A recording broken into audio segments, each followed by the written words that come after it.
Bom, galera, eu vou trazer aqui uma análise do episódio 25 da quarta temporada de Boku no Hero Academia. No final, eu vou dar minha impressão sobre isso, sobre a minha opinião sobre o que aconteceu, tá? Vamos lá. O episódio ele muda totalmente o foco. Não tem o Midoriya no centro principal, não tem a Yui no centro principal, não tem o Toshinori no centro principal, não tem os alunos da Yui no centro principal. Nesse episódio nós temos 3 núcleos, que é a família do Todoroki, o Endeavor. Sim, eles vão ser tratados de forma separada, até por conta do que está acontecendo no episódio. E o Hawks. Quem viu o episódio 24 sabe de onde o Hawks surgiu e quem é o Hawks. O episódio ele começa com uma mulher e um casal de irmãos. Eles estão conversando lá e no primeiro momento não há como ter uma ideia de que se trata, mas com o desenrolar da conversa a gente entende que é a ex-mulher do Endeavor e os 2 filhos dele.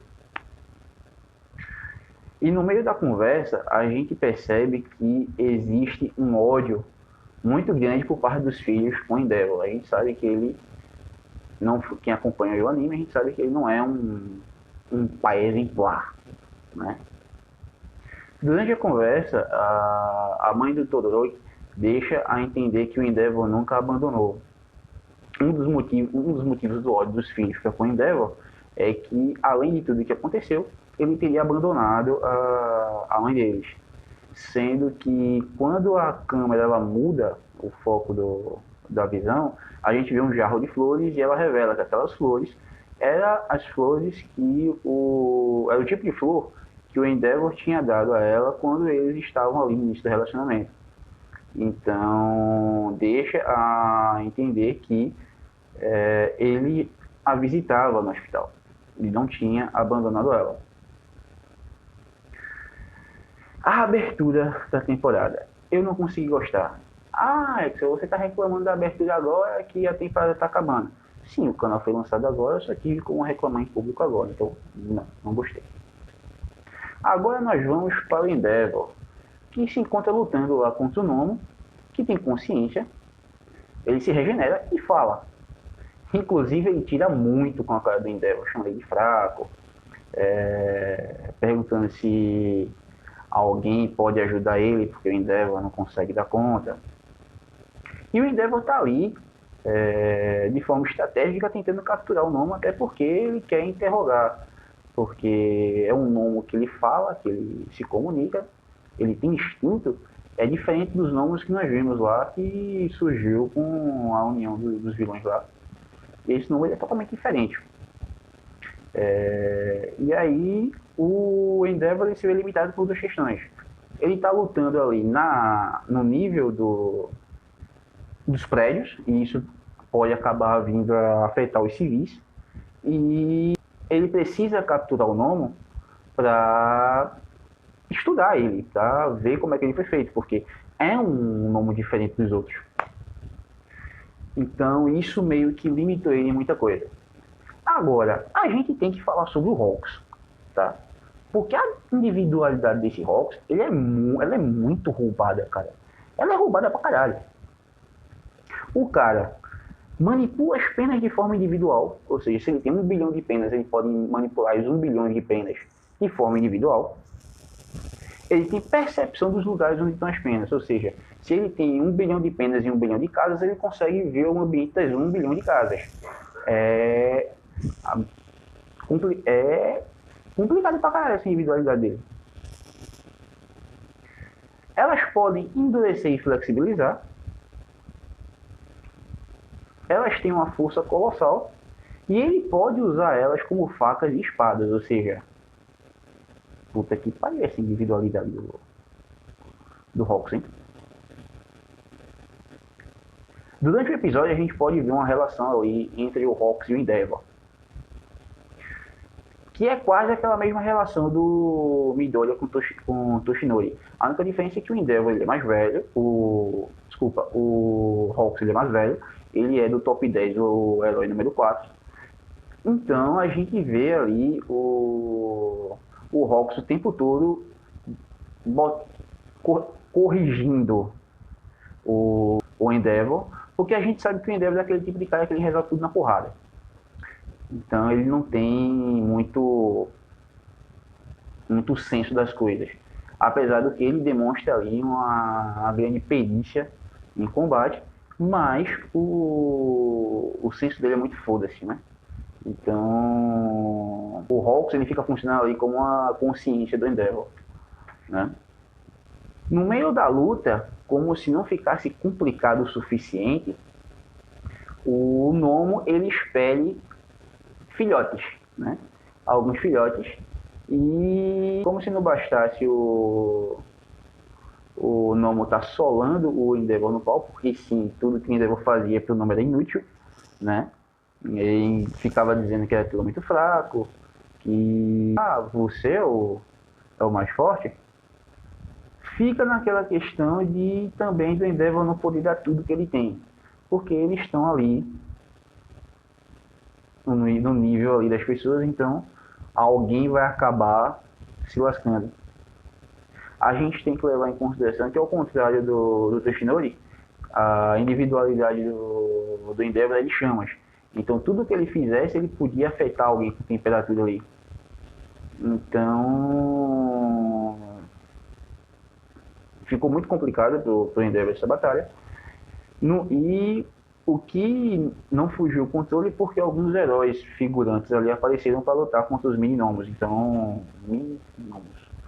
Então deu para manter a luta ali Nomo Endeavor. A luta entre Endeavor e Nomo ela acontece voando. Não muito alto, mas acontece voando. E cada impacto ele representa o risco não pelo impacto de força, mas porque cada impacto alguém sai voando, destrói um prédio lá. E aí a gente tem novamente o Hawks usando a percepção e suas penas ali para tirar a galera da zona de risco. Ele usa alguma de suas penas ali para dar um speed up no Endeavor. As penas ficam lá ajudando o Endeavor a ficar mais rápido, porque apesar do Endeavor voar, ele não é tão ágil voando, então ele usa suas penas ali para dar um speed up no Endeavor e usa uma outra como espada para atrair a atenção do nome enquanto o Endeavor pensa em alguma coisa. E agora a gente volta para o núcleo familiar do episódio.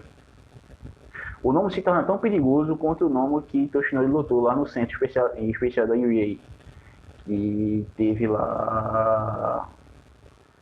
Ele estava no limite, mas foi lá. O Endeavor ele começa a sentir dificuldade pela força que o Nomo tem e de ele não poder estar respondendo à altura. E agora ele sente a dificuldade também de assumir o posto de herói número 1. Agora ele sabe o quão difícil era para o Toshinori. Que agora ele está lá na linha de frente. E aí é aquela questão. Os 3 filhos do Endeavor estão assistindo a luta de forma individual, tá? O Todoroki está assistindo na UEA e os outros 2 estão assistindo no carro, não me pergunte como. E apesar do ódio que eles têm pelo Endeavor, eles demonstram preocupação. É evidente no rosto deles a preocupação. E depois de tudo, nós temos o movimento do Endeavor, o Prominence Buster, que é um ataque devastador de chamas. E seu grau de impacto é tão grande que, porra, não tem como o cara ter sobrevivido àquilo, né? É tipo, nossa, acabou, né? Mas galera, isso aqui é Boku no Hero Academia, não é Dragon Ball. E quando a poeira baixa, ao contrário de Dragon Ball, em Boku no Hero Academia o inimigo não fica na frente do ataque, recebendo o ataque e capota. O Nomo ele arrancou a própria cabeça, jogou para fora do foco do ataque e começa a regenerar o corpo a partir da cabeça. E agora o Endeavor esgotado por conta do Prominence Buster vira novamente saco de pancada do Nomo. Tipo, foi genial. Você acostumado com aquele pique de anime de depois que o herói dá o golpe final, tudo acaba. Não, cara, o cara arrancou a própria cabeça, jogou para fora do raio do ataque, regenerou o corpo a partir da cabeça e Endeavor vira saco de pancada novamente. E ainda pergunta, porque depois da cipoada, o Endeavor ele cai no chão e ele está esgotado. E como se não fosse bastante, o nome ainda pergunta, é só isso? Tipo, acabou? Enquanto isso, a galera que está assistindo entra em choque. Toshinori ainda faz menção a se levantar, mas ele sente o corpo dele apertar, ele sabe que ele não pode forçar novamente. Todoroki ele se encontra sem ação, ele se encontra em choque, ele acabou de ver o pai dele ser esbofeteado e ele não se mexe. Um dos filhos que está assistindo lá do carro o vídeo ainda faz missão para ele fugir. E alguém diz que pro Endeavor fugir é fora de questão. E ele se levanta. Limitado, ele se levanta, já esgotado. E isso é visível na cara dele. Você vê que não dá mais.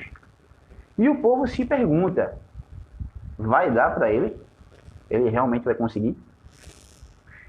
O Nomo tá claramente pilhado, ele quer porrada, ele quer encontrar o cara mais forte. Só tem o Endeavor na frente dele. O Endeavor já virou saco de pancada para ele umas 3, 4 vezes. Ele é o mais forte? Isso chega um momento em que o próprio Endeavor ele começa a usar a dor das feridas para ficar consciente. Ele já não está mais consciente, ele já não está mais aguentando. Ele começa a usar as próprias feridas, a própria dor do impacto do Nomo para se manter acordado. Novamente nós voltamos para o Hawks. Quem assistiu aí o episódio número 24 viu que o Hawks ele pareceu tirar uma onda com a cara do Endeavor. Uma brincadeirinha. Ou ele estava tentando chamar atenção para si. Não ficou muito claro muito bem nesse episódio. E inclusive ele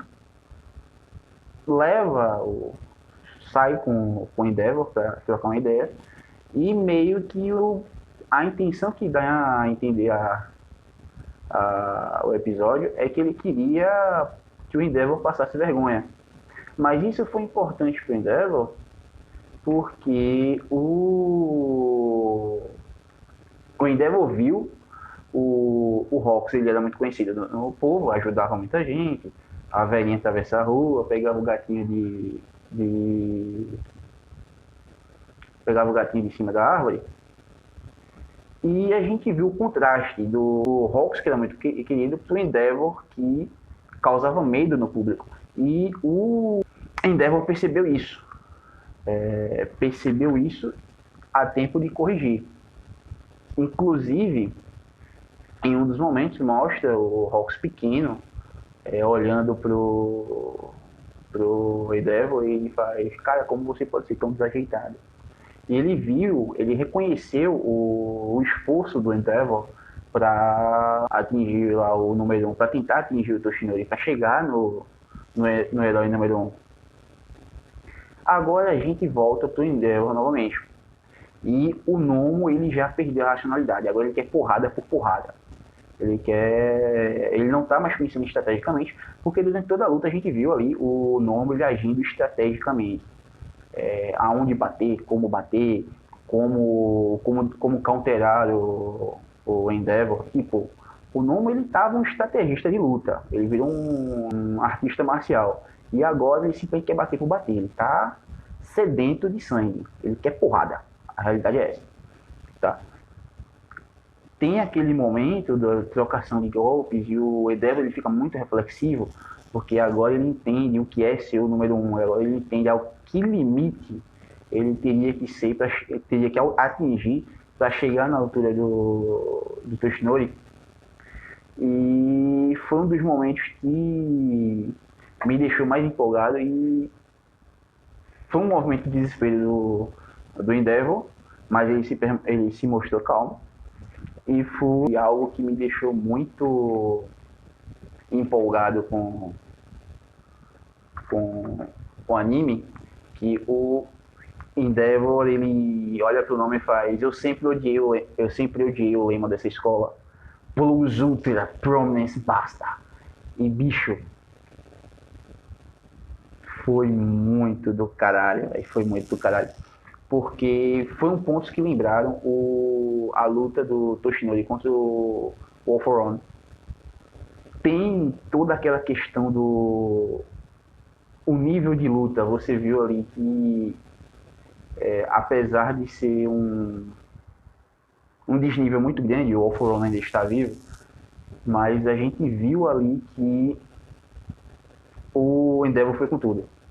Foi com tudo, e aí cai aquela bola de fogo e fumaça e fica todo mundo apreensivo.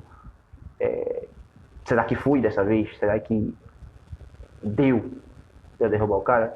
E aí a gente tem lá o Endeavor com a roupa toda rasgada, todo chamuscado, com de punho pra cima. E também lembrou a luta do All Might, o Toshinori contra o All For One, em que termina mais ou menos daquela forma ali. E a gente vê aquela sensação de alívio do Todoroki, dos, dos filhos lá do Endeavor. A gente vê aquela sensação de ele tá bem. E aí acaba o episódio do Boku no Hero. Na cena pós-crédito, a gente tem ali o Midoriya. Ele tá sonhando, tá? Ele tá dormindo lá, tá sonhando. E ele tá lá num plano diferente. Ele tá vendo algumas pessoas lá. E dentre as pessoas que ele tá vendo a Nana Shimura, que foi a antecessora do Toshinori no uso do One for All. A Nana Shimura passou o One for All pro Toshinori, que passou o One for All pro Midoriya. Então, dentro dessa lógica, a gente subentende que as pessoas que estão ali são os antecessores da Nana Shimura no uso do One for All. E o Midoriya tenta segurar a mão de alguém lá, uma parte do corpo do Midoriya está sumindo, tem alguém lá ajoelhado no chão e tem uma outra pessoa segurando a cabeça dessa outra pessoa. E essa pessoa pergunta pro Midoriya: então você é o nono? Quando isso acontece, a vidraça do parapeito do quarto do Midori estoura e ele acorda. Quando ele acorda, o One for All está se manifestando no corpo dele. E aí encerra o episódio, quinta temporada. O que eu achei desse episódio? Eu achei um episódio muito bom, porque eu tinha uma visão de que o Endeavor é muito filho da puta. A realidade é essa. Mas, com aquela revelação da mãe do Todoroki, a gente vê que não é bem assim. Ele foi um filho da puta no passado, mas por algum motivo ele está tentando, seja por vontade própria, seja porque ele caiu em si, ele está tentando consertar as coisas. Se você acompanhou aí as temporadas, você vê que o Endeavor ele chega pro Toshinori e pergunta: como é que você faz para ser número 1? Como é que você sentiu que você era o número 1? Como é ser o número 1? E o Toshinori diz: não tem uma fórmula secreta. E você vê que no episódio 24, ele tentando conversar com o povo, ele mudando aquele aspecto dele ser. E ele dá a entender que ele está tentando fazer diferente. Ele está tentando se tornar alguém diferente. Lembrando também que esse comentário foi referente ao episódio 25. Eu não estou acompanhando a mangá, eu estou acompanhando somente o anime. Então, muita gente tem reclamado que no mangá tem acontecido diferente. Eu não estou acompanhando o mangá, eu estou acompanhando o anime. Então, essa foi a minha análise do episódio 25. Eu tenho para mim que o vilão do próximo, da quinta temporada, vai ser o All For One. Novamente, não sei como eu tenho essa ideia. E tem isso aqui é para vocês. E conta aí pra gente aí nos comentários o que, que vocês acharam desse episódio, o que, é que vocês esperavam, foi bom, não foi bom, atingiu aí o grau de satisfação. Pra mim foi muito bom, eu gostei para caralho, até porque tirou aquela minha impressão do Endeavor. Mas diz aí você, é isso, até a próxima, fui.